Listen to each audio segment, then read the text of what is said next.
बार बार आता है कि मेरा तो ये प्रारब्ध हुआ, परंतु मुझे दुख प्रदान करने वाले व्यक्ति का ये नवीन कर्म है, या वो एक निर्मित असल बात बच्चा, ये दुख सुख अज्ञान के द्वारा माना हुआ है, इसकी सत्ता नहीं है।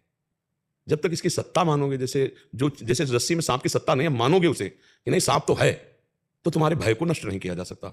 जब तक तुम वहां नजदीक नहीं जाओगे और तुम ये देख नहीं लोगे कि रस्सी है सांप नहीं है, तब तक लाख हम समझाएं तो तुम्हारी समझ में नहीं आएगा।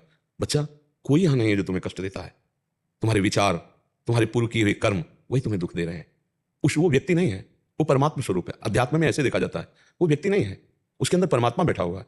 उसके अंदर से जो क्रिया हो रही है, जो मुझे प्रताड़ित किया जा रहा है, जो मुझे विक्षेप डाला जा रहा है, ये मुझे पावन किया जा रहा है, वो तो एक निमित्त मात्र है। मेरा कर्म उसके सर पर सवार होकर मुझे दंड भुगता रहा है। प्रतिपल कटुवचन, प्रतिपल छल कपट, प्रतिपल धमायादि साथ धोखा, वो मेरे कर्म का फल है। उसको कर्म के फल की तरफ मुझे नहीं देखना, उसके अंदर बैठा हुआ परमात्मा मुझे भुगता रहा है। शुद्ध अध्यात्म की बात। अगर व्यवहार की बात देखें तो हम अपने कर्म को भोग लेते हैं, वो जो करेगा वो भोगेगा।